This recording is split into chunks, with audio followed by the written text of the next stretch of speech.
Sir म्हणून सर्व शिवसेनेला ते त्यावेळेस परिचित होते. सर म्हटलं की मनोहर जोशी सर. खरं तर हेडमास्टर सारखी त्यांची भूमिका असायची. जेवढे मनोहर जोशी सर शिस्तीचे कडक, तेवढेच आतून मात्र मनोहर जोशी सर कोमल हृदयाचे म्हणून त्यांची होती. खरं तर बाळासाहेबांच्या बरोबर निष्ठेने, प्रामाणिकपणे आणि आयुष्याच्या शेवटपर्यंत त्यांनी निष्ठा आणि सेवा कायम ठेवलेली.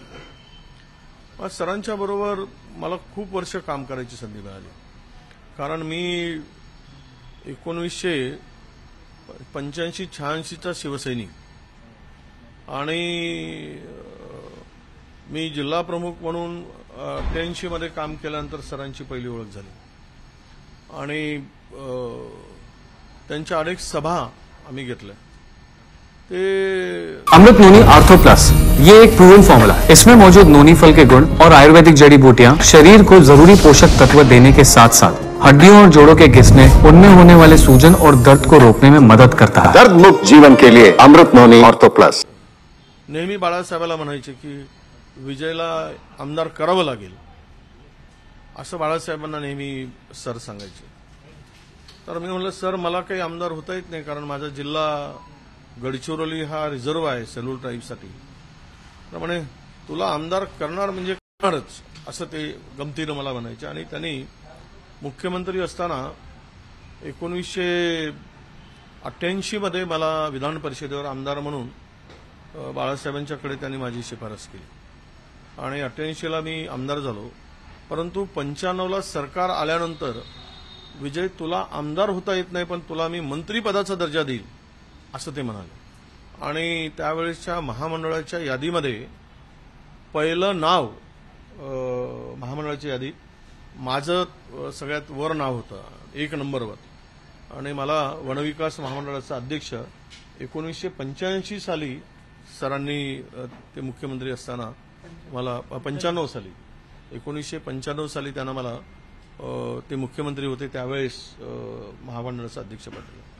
हा माणूस म्हणजे अत्यंत मृदुभाषी आणि अभ्यासू, अत्यंत विद्वान म्हणून लोकसभेपर्यंत त्यांची अध्यक्ष होण्यापर्यंतची आणि त्यांच्या काळामध्ये झालेली कामं, विशेष करून मुख्यमंत्री म्हणून काम करत असताना जे काम वेळेत पूर्ण करणारा मुख्यमंत्री, वेळेवर जाणारे मुख्यमंत्री म्हणून अशी त्यांची ख्याती होती. खूप कामं सांगता येईल.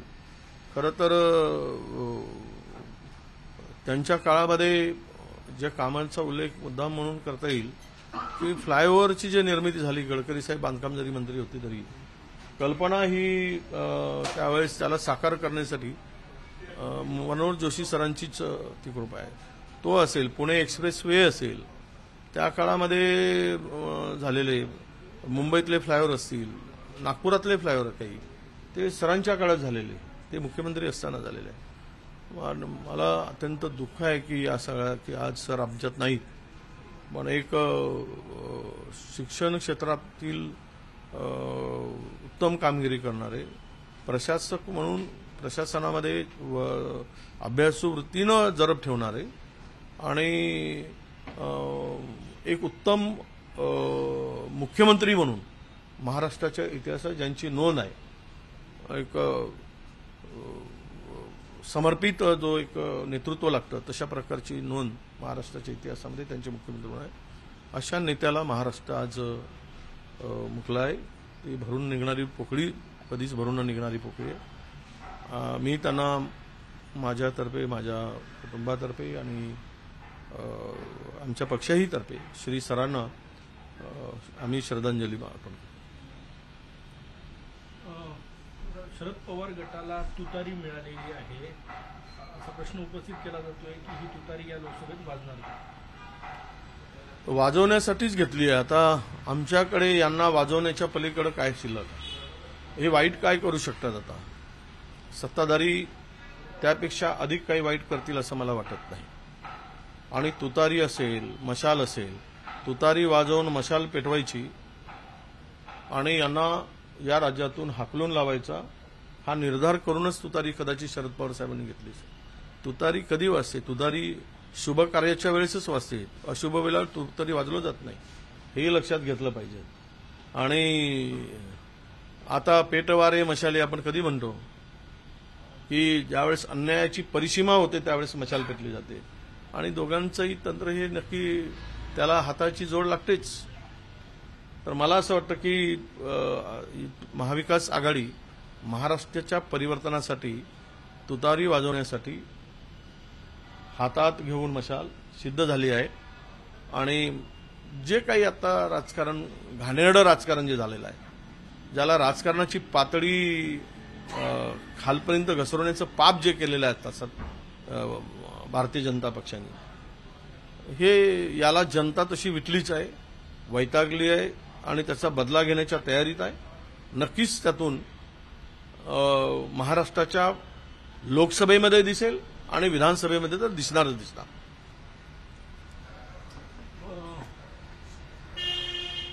लोकसभेत जागा वाटप महाविकास आघाडीचं कधीपर्यंत होईल काय सांगणार? वंचित बाबत अजूनही अनिश्चितता आहे. नाही, वंचित बाबत अनिश्चितता म्हणण्यापेक्षा बोलणे सुरू आहे. वंचितला सोबत घेण्यासाठी आम्ही सर्व प्रयत्न करत आहोत. शर्तीचे प्रयत्न सुरू आहेत. वंचित सोबत राहावी त्यासाठी आम्ही ते म्हणतील त्या ठिकाणी बोलायला तयार आहोत. ते म्हणतील त्या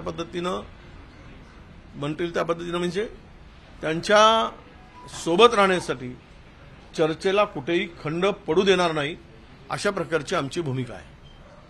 आणि मला वाटतं की प्रकाश आंबेडकर साहेब आम्हाला विश्वासाने मी सांगेल की ते वंचित आघाडी आंबेडकर साहेबांची काँग्रेस महाविकास आघाडीबरोबर येईल आणि आम्ही चारही मिळून महाराष्ट्रामध्ये जे विष पेरलं जात आहे, जे राजकारण घाणेरडं राजकारण जे आहे त्यातून महाराष्ट्राला मुक्ती मिळवण्यासाठी आम्ही शर्तीचे प्रयत्न करू. कालच प्रकाश आंबेडकर म्हणाले की अजूनही 27-28 तारखेची अखेरची बैठक आहे, त्याचं निमंत्रण मिळालेलं नाही. ते नेहमीच असं म्हणतात की नाही, असं आहे की 27 तारखेची अजूनही फिक्स नाही, टेंटेटिव्ह आहे. फिक्स झाली 1-2 दिवसात की त्यांना निमंत्रण दिलं जाईल.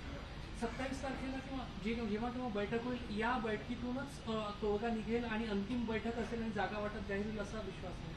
नाही, आता आघाडीमध्ये असं काही डेडलाईन ठरवून होत नाही. चर्चेच्या फेऱ्या शेवटपर्यंत चालत असतात. तुम्ही म्हणाल की उद्याच झालं पाहिजे, परवाच होईल, असं होत नाही. शेवटपर्यंत चालत असतात.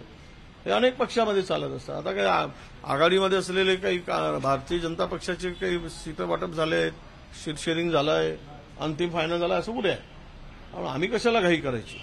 आम्हालाही पुढची काय स्ट्रॅटेजी आहे पुढच्यांची त्या स्ट्रॅटेजीनं आम्ही वागू शेवटपर्यंत. पण मला वाटतं की या फरवरीमध्ये एंडपर्यंत हा तिढा सुटलेला दिसेल. 9 जागेचा तिढा अजून कुठेतरी सुटला नाही. 9 नाही हो, 6 जागेच आहे कुठेतरी. शरद पवारांना आणि उद्धव ठाकरेंना फोन केल्याची माहिती नाही, असं आहे की प्रश्न तुटेल. शेवट हायकमांड जे म्हणेल ते तर अंतिम आहेच ना आमच्यासाठी. उद्या राहुलजी म्हणतील किंवा मल्लिकार्जुन खरगे साहेब म्हणतील, मॅडम म्हणतील, तो अंतिम निर्णय असेल. त्यांनी सांगितलं की ते असं करा, आपलं तसंच करणार आम्ही. त्यामध्ये बदल करायचा अधिकारच नाही आम्हाला. शरद पवार को तुतारी चुनाव चिन्ह मिला क्या? नहीं, तुतारी तो शुभ काम के लिए बसती है, अशुभ काम के लिए थोड़ी बसती है. अभी ये शुभ संकेत है, उनको तुतारी दिया है. जब सत्ता का परिवर्तन होकर महाविकास आघाड़ी का मुख्यमंत्री आएगा और वहां भी तुतारी बजेगी और लाने के लिए भी बजेगी, आने के बाद भी बजेगी. तुतारी तो बजनी है.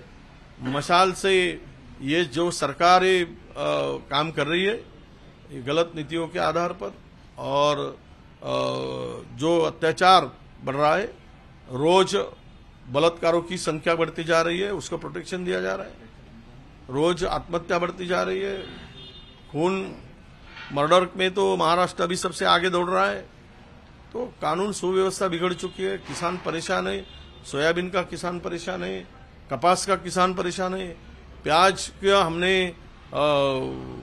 निर्यात के लिए, एक्सपोर्ट के लिए हमने बयान उठाया करके ढोल बजाया गया था, उसमें भी वो गलत साबित हुए.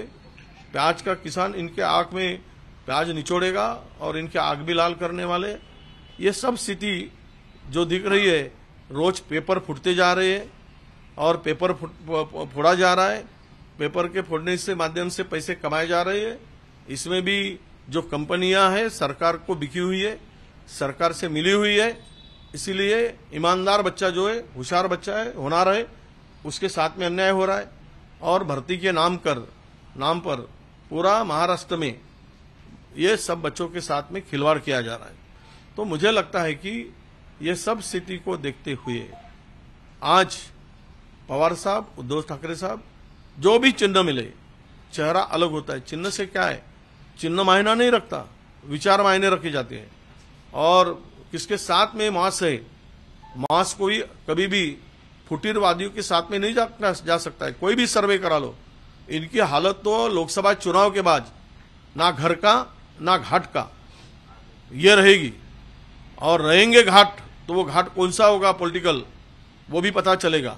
इनको पॉलिटिकल, इनका सुसाइड इन्होंने किया है, ऐसा मैं मानता हूं। जो इन्होंने पार्टी फोड़कर चंद समय के लिए, चंद खुशियों के लिए जो कदम उठाया है, तो ये कदम इनके लिए बहुत भारी होगा।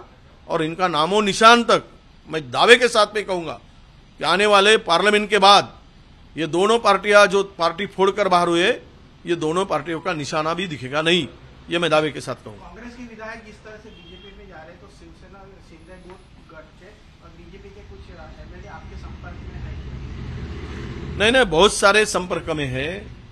अभी कल परसों 2 बार मिलके गए ये हमारा आशीष देशमुख, हमारे हाईकमान को, वहां पे दाल नहीं गल रही। और दूसरी बात कहता है कि कांग्रेस के लोग हमारे साथ आने वाले हैं, वडेट्टीवार भाजपा में आने वाला है। वही आशीष देशमुख 4 बार मिलके जाता है पिछले दरवाजे से। अब इसको क्या कहे, कौन सी ईमानदारी कहे? आशिष देशमुख पुन्हा येऊ इच्छित आहेत का? जागा काही मागत आहेत? भेटून गेले मागच्या दरवाज्यातून 2 वेळा आम्हाला। क्या लगता है कि कितने विधायक आप अरे जिनके खून में बेईमानी है, बार बार पाल्टा बदलते, वो ईमानदारी की भाषा क्या करेगा? बार पहले बीजेपी में, बाप फादर कांग्रेस में थे आशीष के, बाद में वो भाजपा में गए, फिर कांग्रेस में आए, फिर भाजपा में गए। अब कभी खो खो खेलता है, कभी कबड्डी खेलता है। अब इसको लंगड़ी खेलने के दिन आएंगे इसके। हाँ, अगले हफ्ते मोदी जी विदर्भ के दौरे पे हैं, क्या कहेंगे? यवतमाल आने वाले हैं प्रधानमंत्री आए और किसान को जो शब्द दिया था मोदी जी ने वो पूरा करे।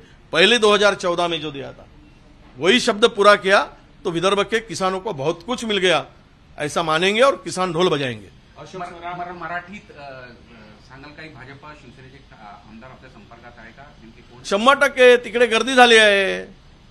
आता नाचणाऱ्याला अंगण कमी पडत आहे, तर जातील कुठे, दुसरं अंगण शोधतील ना, हेच चाललंय। तिथे एवढी गर्दी झाली 3 पक्षाच्या मारामारीमध्ये की त्यांना जागा सुरक्षित वाटत नाही। त्यामुळे अनेक जण जिथे नंबर 2 वर भाजपचे होते ते संपर्कात आहे, जिथे नंबर 2 राष्ट्रवादीचे होते, जिथे आता राष्ट्रवादीने कब्जा केलाय भाजप आणि भाजपला आता मोकळं सोडलाय, भाजपला विश्वास वाटत नाही, जिथे राष्ट्रवादीच्या अजित गटांना विश्वास वाटत नाही आपल्याला उमेदवारी मिळेल, असे कितीतरी लोक आमच्या संपर्कात आहेत।